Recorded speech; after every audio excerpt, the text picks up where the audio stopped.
Hochgott, wo bin ich denn hier land? Was ist denn das für... Dann bist du dann.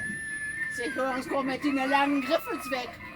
Put so long fingers away from me. Ich glaube, das ist hier für Halloween. Ach komm, löst doch mal nicht, dass du unten mal bange machen kannst, Junge. Das ist eine Schlachtbank, ist das hier. Das ist die Schlachtbank. Ich lege mir einfach eine halbstündige hin, ich bin Mühe. Mir doch egal, ist doch nur das Tor. Hol die Klappe jetzt und Schobsdämel.